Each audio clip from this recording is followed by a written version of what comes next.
Class, today we will read our science chapter 2, method of separation.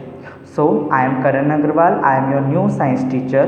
हम सब पर सबसे पहले मैं आपसे ये पूछना चाहता हूँ कि आपने अपनी समर हॉलीडेज़ का बहुत अच्छा यूटिलाइज़ किया होगा, टाइम बहुत अच्छा यूज़ करा होगा, खूब पढ़े होंगे और आपको ये पता है कि कितना हमारे वर्ल्ड में कोरोना वायरस का कहर हो रहा है। आप बार बार हाथ धो रहे होंगे, आपसे मैं उम्मीद लगाता हूँ, बार बार हाथ धो रहे होंगे, बाहर जाते समय मास्क लगा रहे होंगे और किसी से हैंडशेक ना कर रहे होंगे, स्वदेशी अपना रहे होंगे, ठीक है ना, स्वदेशी अपना रहे होंगे, अपनी इंडिया का सामान अपना रहे होंगे।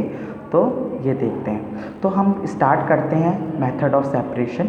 मेथड ऑफ सेपरेशन माने सेपरेट करने के तरीके। अब अलग अलग हम सेपरेट करने के तरीके देखते हैं। तो सबसे पहले तरीका होता है method of separation of solid. हम सॉलिड का देखते हैं कि हम जो सॉलिड मतलब ठोस जो पदार्थ होते हैं उससे कैसे अलग अलग करते हैं। तो सबसे पहले हम पढ़ते हैं हैंड पिकिंग से।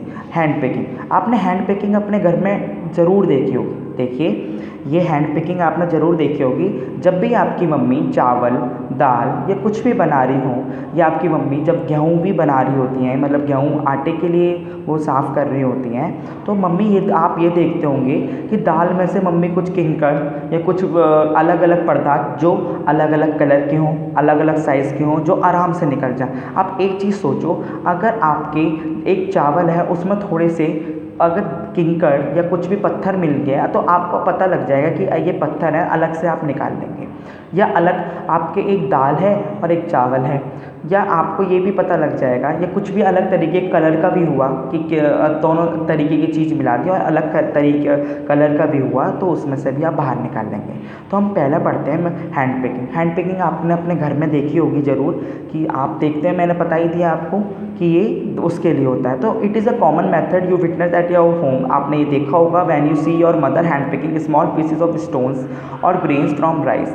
या आपकी मम्मी किसी पत्थर निकाल रही हो, कुछ भी निकाल रही हो, राइस में से, दालों में से, स्पाइसेस मसालों में से, ये मेथड जो होता है वो पल्सेस और स्पाइसेस के लिए ज़्यादा होता है। The method of involves removal of undesirable constituents, जो हम वो निकालते हैं जो हमें बिल्कुल अलग लगते हैं, जो अलग होते हैं बिल्कुल, जैसे किस शेप के हों अलग, या साइज़ के हों या कलर के हों, वो हम निकालते हैं, ठीक है। अब हम पढ़ते हैं थ्रेशिंग। क्या पढ़ते हैं? Threshing. After harvesting the challenging task before a farmer is to separate the grain from a stock.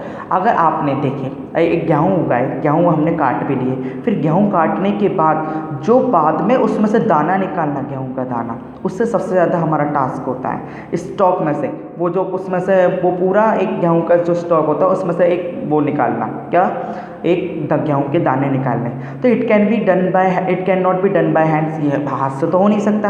And each stock has a large number of grains. आपको पता है सारे स्टॉक्स में लार्ज नंबर ऑफ ग्रेन्स, बहुत सारे दाने होते हैं। It will take a very long time. एक एक निकालना शुरू करेंगे, जैसे हम हैंड पिकिंग वाला मेथड शुरू करेंगे तो हो सकता है कि इतनी थोड़ी सी फसल के लिए सारों लग जाए।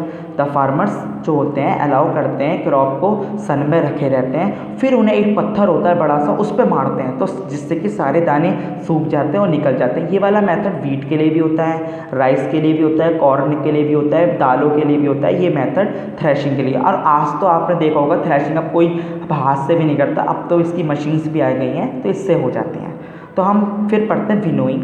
विनोइंग क्या होता है? Farmer get a mixture of chaff and grain. आपने देखा होगा, फिर आपने गेहूँ काट लिया, उसके साथ गेहूँ के साथ साथ भूसा भी आ जाता है, चाफ आ जाता है उसके साथ। तो in order to separate chaff from फिर हमें उसमें सब ग्रेन में से चाफ मतलब भूसा अलग करना है हमें उसमें से। तो फिर एक क्या होता है, जब एक फार्मर जो होता है, तो इसमें दो तरीके के पटा, जो आपने देखा होगा भूसा तो बहुत हल्का होता है, पर जो आपके वो गेहूँ के दाने वो बहुत भारी होते हैं। तो जो विंडी डे होते हैं, जब हवा के दिन होते हैं, तो फार्मर क्या करते हैं, अलाउ करते हैं मिक्सचर ऑफ चाफ और grain to fall from height, कि ऊपर से गिरने के लिए हाइट पर से गिरते हैं, वो उसमें से चाफ निकालते हैं। तो क्या होता है, जो चाफ होता है, जो भूस होता है, वो तो थोड़ा सा हवा की वजह से थोड़ा दूर भग जाता है, चला जाता है, और जो हमारा गेहूँ होते हैं वो वहीं गिरते रहते हैं, ठीक है, वो वहीं गिरते रहते हैं। तो क्योंकि चाफ जो है वो लाइटर है, ठीक है, वो आराम से हवा से चला जाएगा, पर जो हमारे गेहूँ हैं वो बहुत मतलब क्या कह सकते हैं हम, थोड़े भारी हैं, वो वहीं गिरते रहते हैं। तो फिर हमारे 2 हीप्स बन जाते हैं, मतलब 2 ढेर बन जाते हैं। एक तरफ तो वो जो वहाँ गिरते रहते हैं गेहूँ, वहाँ का एक ढेर बन जाता है। एक तरफ वो जो वहाँ पर अलग अलग भूस गिरता रहता है, अलग अलग हवा से चले जाते हैं, एक वहाँ बन जाता है। तो आपने ये वाला मेथड देखा होगा कि जब हमारी मम्मी भी ऐसे गेहूँ से फटकार निकालती हैं, जब ये अलग अलग दो,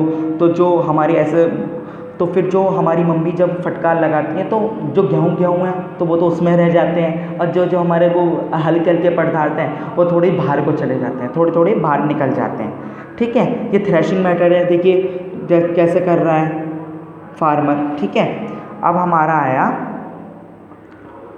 इसे हम विनोइंग मेथड कहते हैं। क्या कहते हैं? Winnowing method. अब आता है हमारा सीविंग मेथड। सीविंग मेथड तो आपने अपने घर पर ज़रूर देखा होगा। क्यों? क्योंकि ये मेथड हमारे घर में होता है। आपने देखा होगा अपनी मदर को कभी देखा है चाय बनाते हुए? तो जब मम्मी चाय बनाती हैं तो जब टी रेडी हो जाती है तो क्या करते हैं? आप सीव करते हैं। सीव माने आप छानते हैं। आप क्यों?